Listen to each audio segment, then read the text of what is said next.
Olá! Eu queria falar sobre alguns modelos recentes que foram lançados na última semana ou algo assim. Tem havido muita atividade recente. Vou passar por eles sem uma ordem específica, mais ou menos cronológica, mas não me prenda a isso. Um modelo interessante foi o AI-21 Jamba. O que é interessante sobre ele é que é uma arquitetura nova, que já foi feita antes. Acho que a Honeywell Tencent lançou um modelo híbrido Mamba ou SST há algum tempo. Este é outro. Está disponível no OpenRouter. O que é interessante sobre isso é que está abrindo a porta para uma exposição mais ampla a arquiteturas alternativas. Um dos benefícios das arquiteturas SST, como o Mamba, é que permitem janelas de contexto mais longas e uma memória mais eficiente. Então, é possível que o futuro dos modelos seja um híbrido da arquitetura dominante atualmente, que são os Transformers, com algo como o SST, que permitirá melhor memória e melhor uso de contextos longos. Ainda estou muito empolgado com os modelos de linguagem de difusão. Isso é algo sobre o qual quero falar mais no futuro. Isso é algo empolgante em termos de desempenho puro e do tipo de pensamento não linear que eles fazem. Eles não apenas preveem o texto, o próximo token, de forma linear, mas trazem a imagem para o foco da mesma maneira que os modelos de difusão fazem para a criação de imagens, mas eles fazem isso com texto. Mas este modelo específico é um híbrido de transformador SST. Não é notável em termos de suas características ou desempenho. Não vi muitos dados de benchmark que o façam se destacar, mas é bom ver novas arquiteturas surgindo. Isso mostra atividade nesse espaço, que não estamos apenas presos e estagnados com transformadores. Outra atualização recente foi o DeepSeek 3.1. As pessoas têm antecipado o R2 por muito tempo. Seu modelo de raciocínio era baseado no DeepSeek V3. Agora há dúvidas sobre se isso vai realmente acontecer ou não. Algumas pessoas dizem que pode acontecer até o final do ano, mas o interessante são os avanços e a eficiência do DeepSeek 3.1. Ele é baseado na mesma arquitetura. Eles têm algumas melhorias que apresentam melhores pontuações de benchmark, mas sem grandes mudanças arquitetônicas. Então é uma atualização incremental muito pequena. Mas para aqueles que têm usado o DeepSeek V3 em diferentes tipos de pipelines, esta é uma atualização que proporciona melhores resultados. Um desenvolvimento interessante recentemente foi o Grok Code Fast. Isso aconteceu mais ou menos na mesma época em que a Anthropic teve um grande fiasco com o que eles chamaram de rollout de inferência ou cloud. O que isso significa? Significa o que as pessoas estavam suspeitando, que é que eles começaram a quantizar seus modelos. Quantização é uma forma de reduzir a precisão das operações de ponto flutuante. Basicamente, usa menos precisão e torna os modelos menos inteligentes, mas muito mais fáceis de rodar mais rápido, em hardware mais barato ou mais fácil de rodar mais usuários simultâneos no mesmo hardware. Então, devido ao aumento da demanda pelos modelos cloud para codificação, parece que a Anthropic decidiu cortar custos ou escalar usando algum tipo de quantização. Eles não admitiram abertamente, mas divulgaram algumas atualizações de status de desempenho degradado do modelo, devido a um rollout de inferência. Isso aconteceu depois que muitas pessoas reclamaram que os modelos estavam praticamente inutilizáveis. Fluxos de trabalho que funcionavam antes para eles não funcionavam mais. Eles passaram uma hora solucionando algo que poderiam ter feito manualmente em 10 minutos. Então foi interessante enquanto as pessoas estavam sofrendo com isso. O Grok Code Fest foi lançado e eles fizeram uma promoção de uso gratuito do Grok Code Fest em muitas ideias. Foi integrado ao Windsurf, ao Cline, acredito, e ao Cursor. Eu não sou um usuário assíduo do Cursor, então não ficou marcado para mim, mas sei que eles usavam agentes de codificação. Então é empolgante ver que a XAI continua com muita atividade nesse espaço, e o tão aguardado modelo de codificação finalmente foi lançado. É rápido, é muito rápido, é eficiente. Acho que se espera que seja muito competitivo em termos de preço. Obviamente, gratuito é difícil de competir, teremos que ver qual será o preço final. Notei alguns desafios com ele, no entanto. Quando o usei no Windsurf, às vezes ele ficava preso em loops de raciocínio, onde pensava em algo e fazia uma operação de busca, e depois pensava em algo e fazia uma operação de busca, e simplesmente ficava preso em um loop. E isso se repetia talvez 20 ou 30 vezes, e eu tinha que dizer: "Ei, você está preso em um loop", e então ele se destravava. Então, algumas peculiaridades interessantes, mas no geral promissor, especialmente dada a velocidade. Vamos ver o que sai disso. Um desenvolvimento que me deixou muito animado foi o FastVLM, que é algo que a Apple lançou e disponibilizou para várias arquiteturas e tamanhos de modelos. Isso é baseado no FastVTHD. Não sei como mais poderíamos pronunciar isso foneticamente. Um codificador de visão que eles criaram e disponibilizaram como código aberto, e então usaram isso em cima do Qwen 2. E isso foi há algum tempo que eles publicaram um artigo sobre isso, mas foi lançado recentemente. Ele tem a capacidade de rodar em dispositivos de borda para suas versões de modelo muito pequenas e faz um trabalho decente de anotar em tempo real o ambiente visual. Eu o executei no meu telefone enquanto estava em um ônibus, e ele rodou no navegador usando o WebGPU com o hardware do telefone, sem necessidade de conexão com a internet, além da inicial, para baixar o modelo e carregá-lo. E ele podia dizer se eu estava sorrindo, se eu estava concentrado, podia descrever os arredores. Ele podia dizer que eu estava em um veículo em movimento. Às vezes, ele interpretava erroneamente como se fosse um avião por causa dos compartimentos de bagagem acima, mas é muito empolgante ver um modelo de linguagem visual que pode rodar em um dispositivo de borda. Também foi empolgante o fato de que isso foi construído sobre o Qwen 2, e o Qwen 3 é consideravelmente mais poderoso e mais eficiente do que o Qwen 2. Então, eu investiguei o que seria necessário para criar uma versão mais nova disso. Parecia um desafio complexo, mas viável. Poderia levar cerca de 1000 horas de GPU e treinamento com dados que estão disponíveis. Veremos se é um projeto que vale a pena fazer. É muito provável que a Apple esteja fazendo isso por conta própria. Então pode ser uma repetição de esforço e duplicação de esforço, mas é muito empolgante ver o que pode ser possível. Se isso já é possível, que tipos de melhorias poderiam ser feitas aplicando esse codificador de visão ao Qwen 3? Acho que uma das melhorias, além da eficiência e do fato de que modelos menores no Qwen 3 são tão capazes quanto modelos maiores no Qwen 2, é a capacidade multilingüe. Eu vi alguns relatos de anotações ruins, desempenho ruim de legendas ao vivo em espanhol, então, talvez com o Qwen 3 haja um melhor suporte para anotações multilingües. Acho que pode haver muitos casos de uso interessantes com o FastVLM. Em vez de começar imediatamente com a versão de treinamento do Qwen 3, vou olhar para o desenvolvimento de aplicativos e alguns casos de uso. E dessa forma, seria fácil trocar por uma nova versão se ela realmente for lançada. Então vamos ver que tipo de coisas eu posso imaginar e o que a comunidade pode criar. Espero que haja algum tipo de impulso entre os desenvolvedores, onde as pessoas estarão experimentando o que se pode fazer com um dispositivo de computação de borda que pode descrever o campo visual. Mencionei isso para alguns grupos que estão trabalhando em acessibilidade para deficientes visuais ou auditivos. Eu disse: ei, vocês poderiam talvez olhar para o ambiente visual, ter as legendas e depois fazer a conversão de texto para fala, falar em voz alta para descrever o ambiente visual. Esse é um tipo de aplicação. Vou analisar como poderíamos descrever interações visuais, gestos visuais que os alunos estão fazendo em algum tipo de ambiente de aprendizagem. É empolgante ver o que pode surgir disso.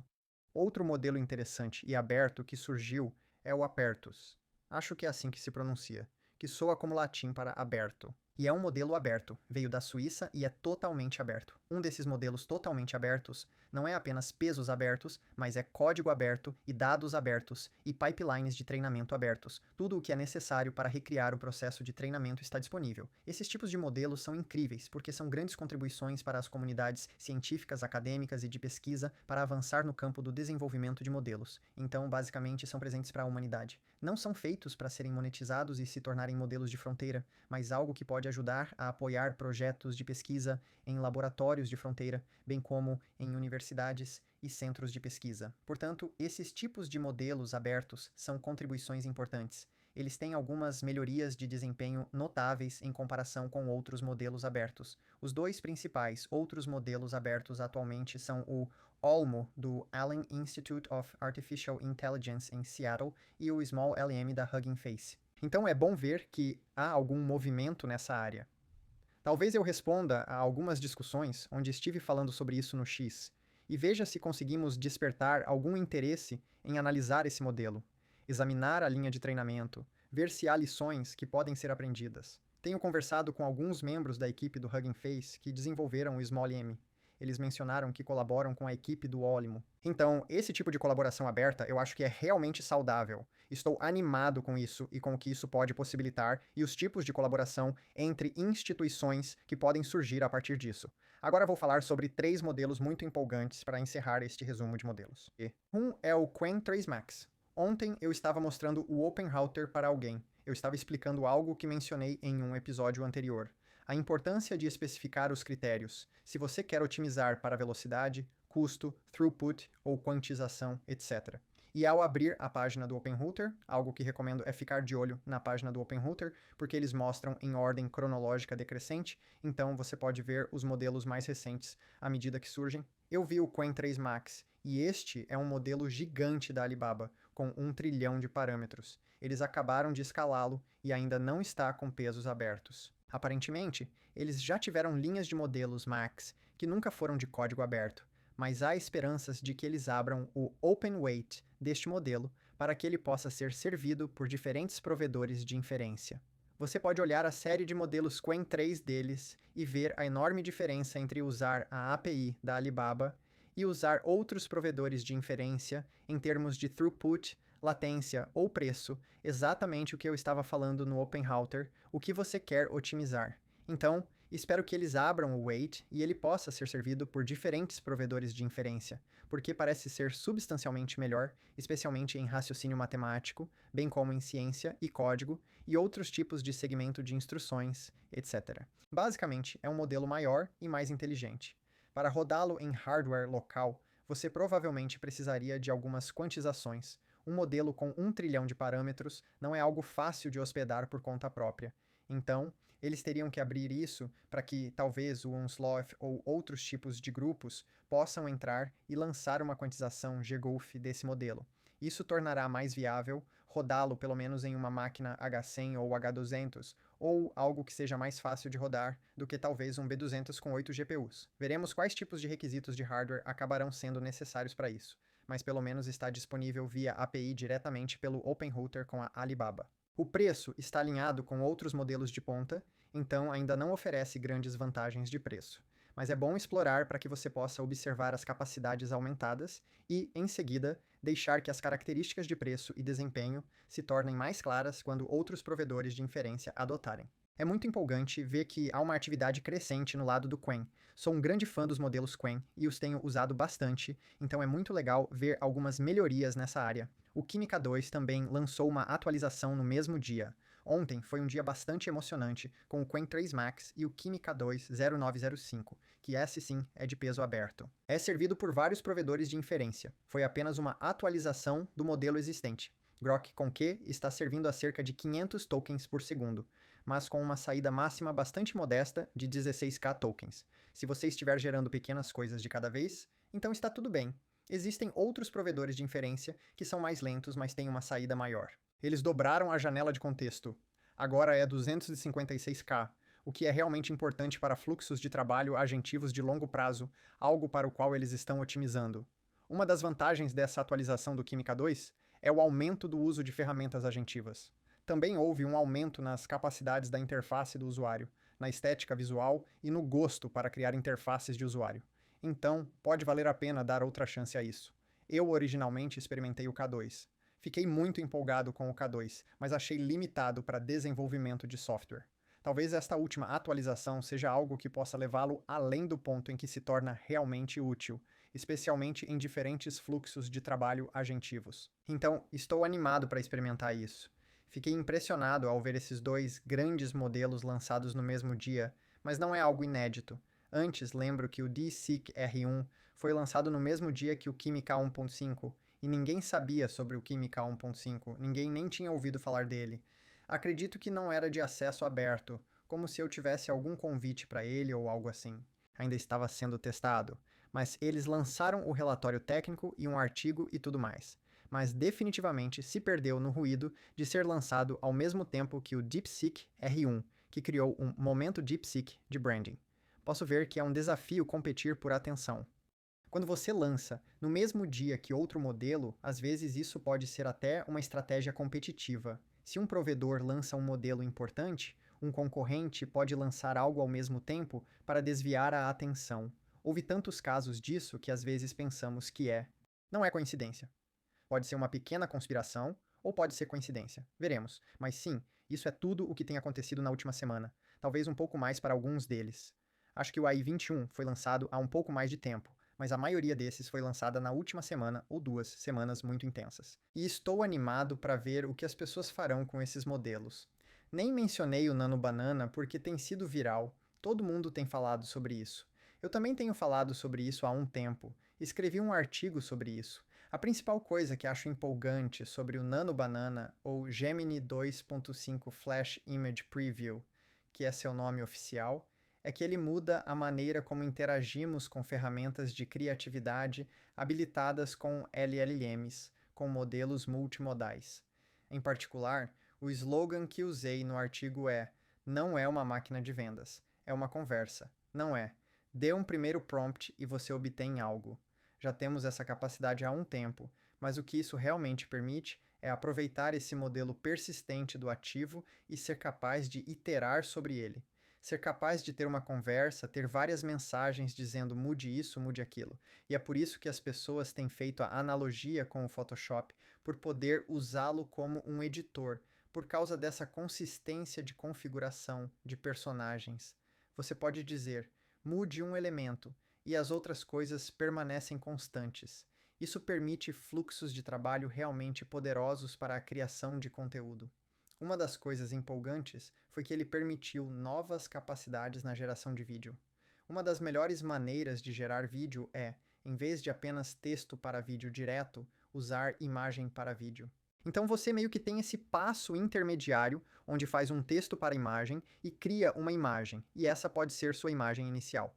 Ou você pode criar quadros-chave, pode criar diferentes pontos no tempo com uma imagem e criar vídeos a partir dessas imagens nesses pontos no tempo. Isso é algo que já vem acontecendo há um tempo. Criei uma ferramenta para automatizar isso chamada TTV Pipeline.